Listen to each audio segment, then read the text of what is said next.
The views and opinions expressed do not necessarily reflect those of Access Fort Wayne, the Allen County Public Library, or any other supporting groups. If you'd like to produce a show, call us at 260-421-1250.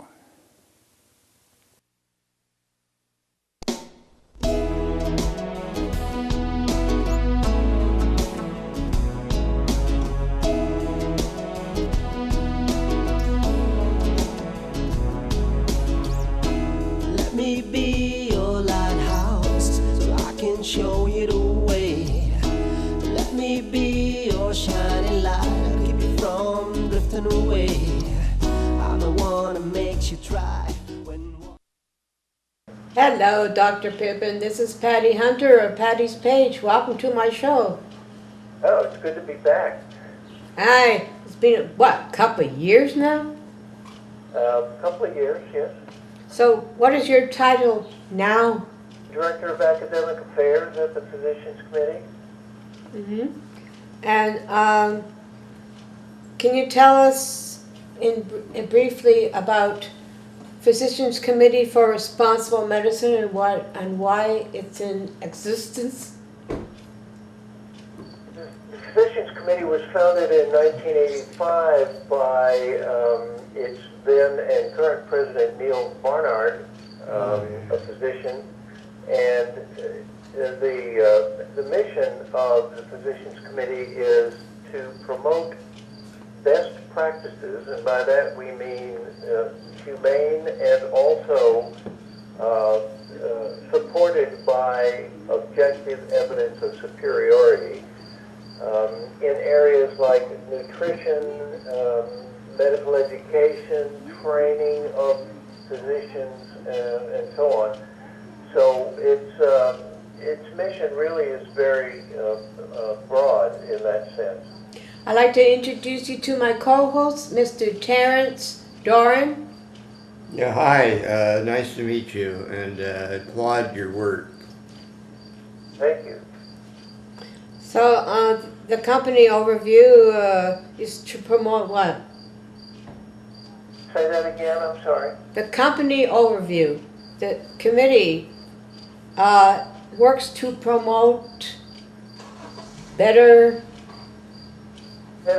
practices in the areas of human nutrition and a variety of medical education, training, and performance areas like medical schools, graduate medical education programs, trauma training programs, which touches on the recent effort we've made at Fort Sam Houston and San Antonio. So what we look for, I think if you wanted to be succinct about it, is opportunities to point out win-win situations in all of these areas that combine the best ethics, the best humane practices with the best training outcomes. Well, what is one of your pet projects now? Well, we have several. One has to do with replacing the use of animals in medical training, and that's at every level from medical schools to graduate medical education programs to the trauma and other related programs in medical training. We have eliminated 100% the use of animals in medical schools to train medical students in both the United States and in Canada. We have eliminated 100% the use of animals to train pediatrics residents, graduate pediatric physicians in the United States and Canada. We are very, very close to doing the same thing in the training of anesthesiologists in the United States and Canada, and we recently reached the point where more than 90% see medicine training programs in America and Canada are not using animals. I'll also point out that the major trauma training program in the United States and actually worldwide is called Advanced Trauma Life Support. And 99%, that's all but 2 of 300 ATLS programs, do not use animals for that training. Oh, thank God. So we've come a long way in several areas, and to get kind of right to the point, one of our pet projects now is addressing this issue in the Department of Defense and U.S. military branches.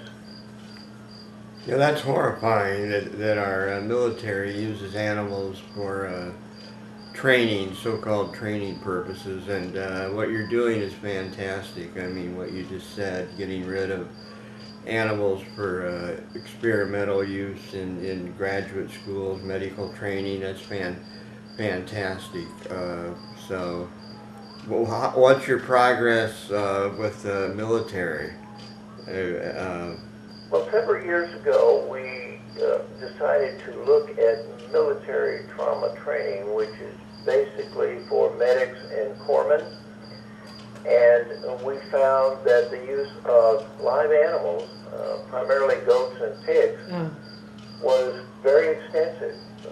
That many thousands of goats and pigs were used every year by the Department of Defense and its various branches to train medics and corpsmen how to rescue soldiers wounded or injured on the battlefield.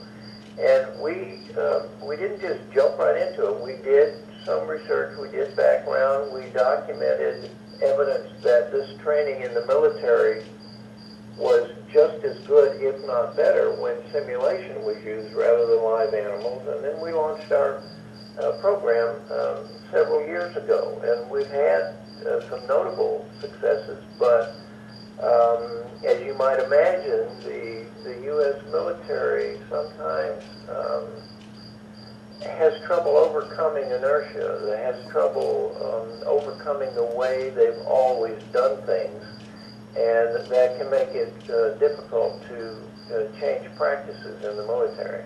How long have they been doing that with goats and pigs?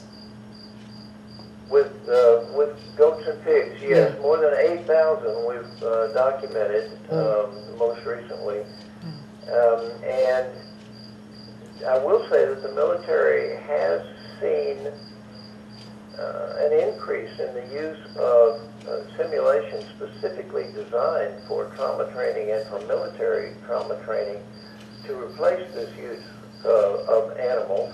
But there's still a long way to go. There's still that several thousand animals who are used every year for this training. You said simulation. What does that do? Good question. That means the use of some method other than live animals to train these medics and corpsmen and how to save lives on the battlefield. The simulators that I'm talking about are specifically designed for this task to be used by the military and also by civilian trauma training programs.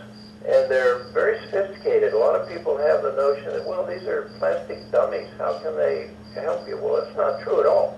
These are very sophisticated, often programmable simulators that have the appearance of a human rather than a goat or a pig, have the anatomy of a human rather than a goat or a pig, and allow the corpsmen and medics in their training to do the same kinds of rescue procedures that they would have to do in combat.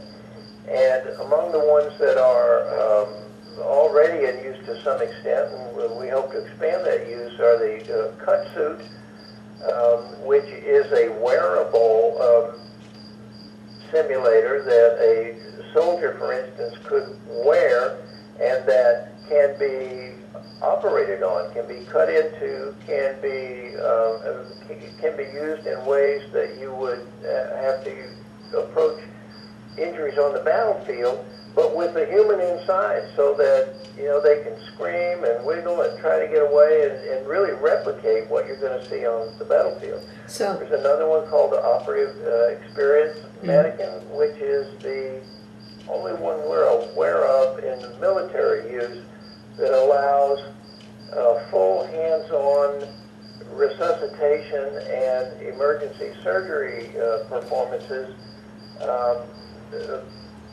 in a battlefield environment. And there are others like Trauma FX, Mannequin, and the Trauma Man simulator, which has been available since, well, for about 2 decades now, and has been approved by the American College of Surgeons long ago to replace the use of animals in trauma training. So the point is that not only is this training, as you can imagine, horribly cruel, but it's not the best way to train the corpsmen and the medics, and that combination really ought to be a red flag to the Department of Defense to put an end to it. And the suffering, I mean, that's abuse to the animals. Well, yeah, of course, Torture. the Department of Defense has the responsibility, first and foremost, to do things that optimize the training and performance and safety of the U.S. military. We all understand that. I think we all acknowledge that and accept it.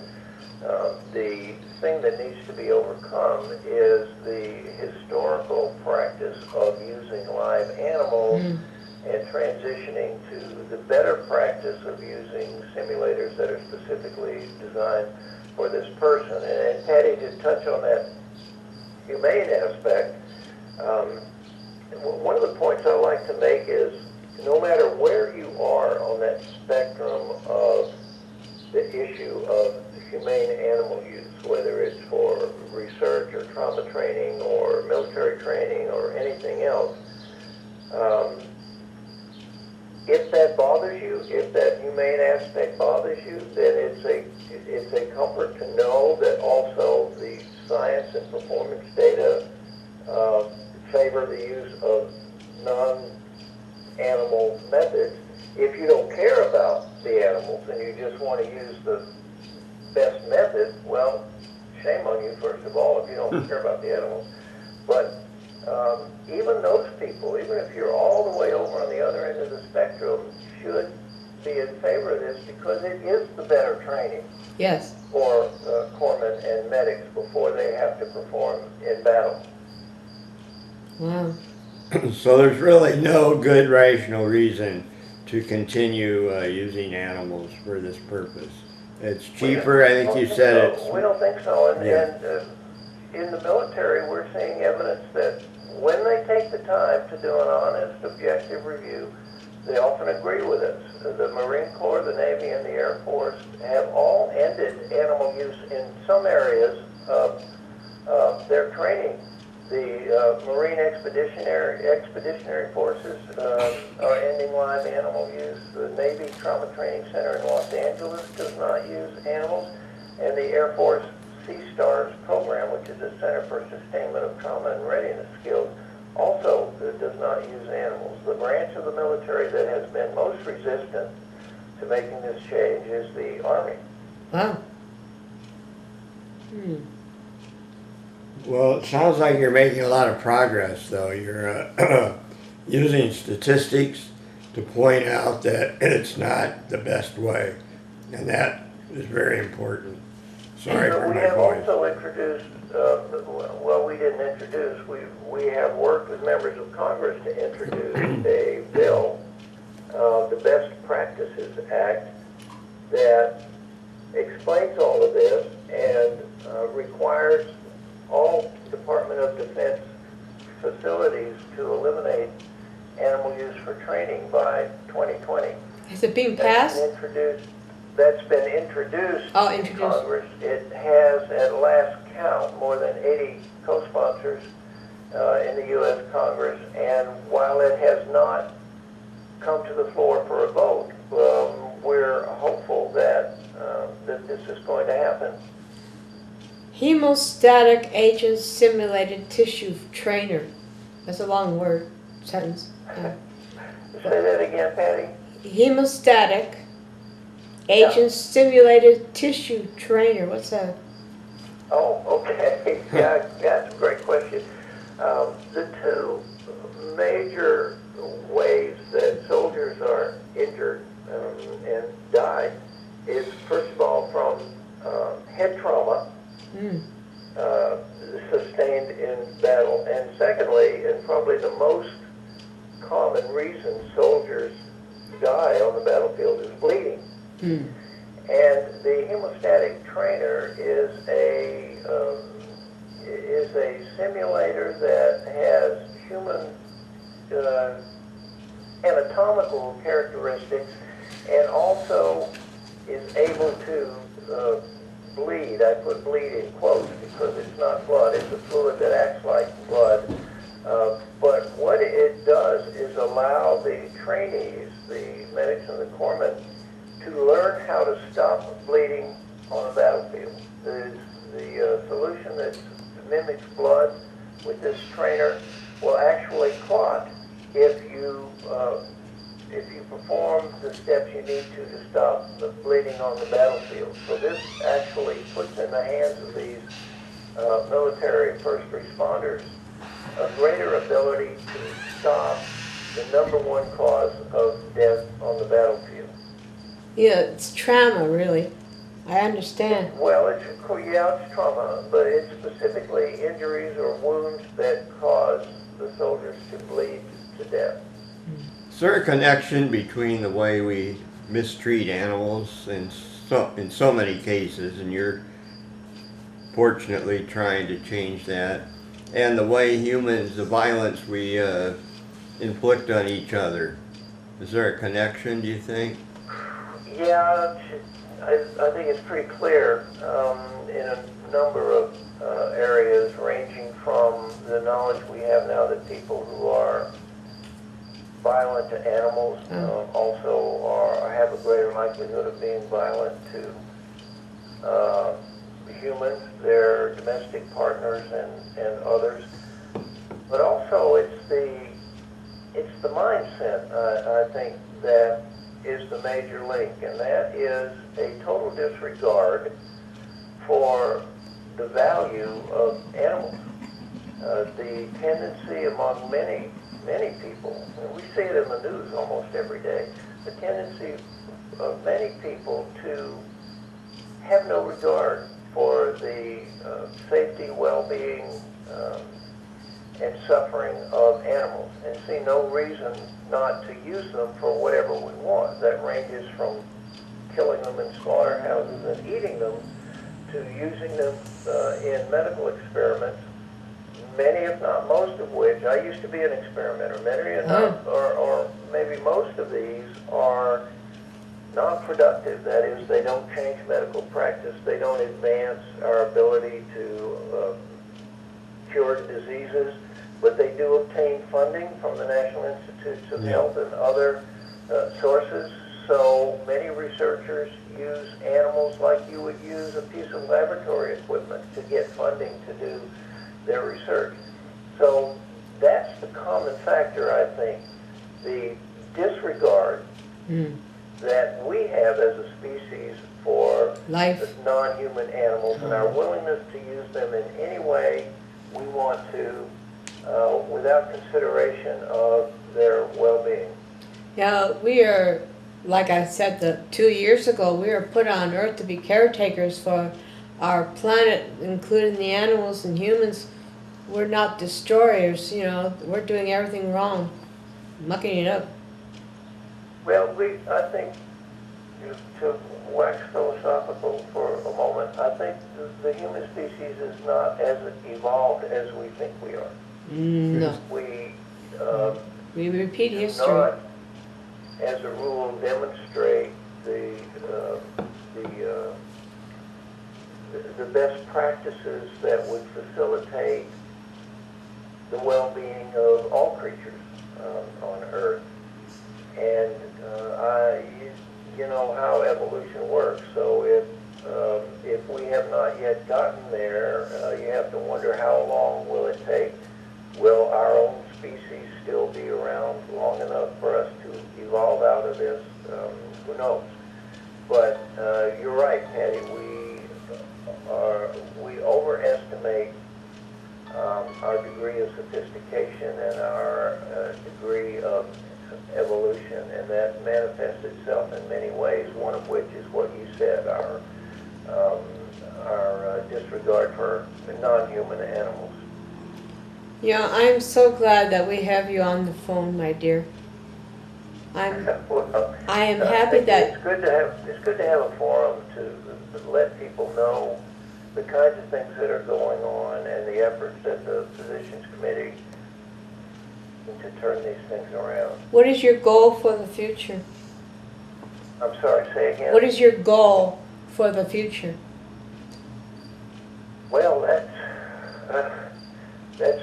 that's hard to summarize, but our goal now and for the future is to, I guess I can categorize it in two ways. Number one is to contribute to a conversion of the way we behave in a manner that is both humane and is best for us as the human species, whether that's in the military field, whether it's in medical research or treatment of diseases. Right. And those answers are out there, and the issue is getting the decision makers to understand that. So that's always one of our goals. The other goal, which goes hand in hand, is that as these things change, as we eliminate the use of animals in medical student training and in other areas of medical training and get animals out of certain kinds of research, get animals out of drug development, which is also moving forward. We have efforts with the Environmental Protection Agency to replace animals for chemical and toxicity testing. As we do these things, what we hope to see, and what we have seen to some extent, is a change in the way that the public views how we use animals. In other words, not to be ignorant of the way that we use animals and not to not care about the way we use animals, but to understand from the things that we do that it's not only unnecessary, it's horribly cruel, and it holds us back. When we delay in developing these approaches that do not use animals, we are holding ourselves back from reaching the best practices for our species. So have you, it's been improved over the last couple of years since I last spoke to you, but we're still working on certain areas and around the world. I hope they catch on too. We're becoming more aware that animals should not be mistreated as well as humans. Yeah, it's funny you mention around the world, because one of the things that we tell people they don't know is that 22 of the 28 NATO nations, North Atlantic Treaty Organization nations, do not use animals, and we're not one of them. Oh boy. And also that the Department of Defense's own research shows that there is no advantage to using animals for this kind of training compared to using these purpose-designed simulators. And that's not just in the U.S. Canada and the Israeli Defense Force have also done these kinds of comparative research that show that medical first responders trained with these simulation devices are at least as competent or more competent than those trained with live animals. The breakpoint or the gap is in converting this knowledge into overcoming the inertia in the military to the old way of doing things. Wow. Well, awareness is a key word. I mean, for example, I went to a circus many times and never ever thought about what these animals, the elephants and the animals that were trained, so-called, to perform for us. I never thought of what it was like for them until people like you started bringing it to our attention. And so I think what you're doing is very important, and thank you for your work. We got our hats are off to you. Kudos, sir. Hey. Hey, I got Well, a. thank you very much. Oh, hold on. The thing we probably have to overcome more than anything, well, the two things are, one, what you said, to make people aware of what's going on. Yeah. And the other is is to somehow reach those people who don't care. Yeah. Don't care about animals, don't care about what we're saying, don't grasp the idea that by getting animals out of the equation, we are also finding better ways to solve these training issues, research issues, drug development issues, and so on. It's hard sometimes to bridge that gap between what people know and what the solution is. But we work on that constantly. You know, it's generation after generation. You have to reteach them. Yes, well, I will say that in our experience, and I think in the experience of polling organizations like the Pew organization, each generation moves in this direction. Yeah. The older generations, I can hardly say that anymore at my age, but the Whoa. older generations tend to believe in the things they grew up with. They Yeah. tend to think like they did about these problems during their formative ages. And the newer generations are learning different things, are learning not only the cruelty and inhumanity of the way we use animals, but the fact that there are better ways to do things. And yeah, I think you're right, Patty. Each generation brings us closer to reaching our Solution, goals of yeah. both awareness and change. I got a poem for you, sir. Okay? Got a minute?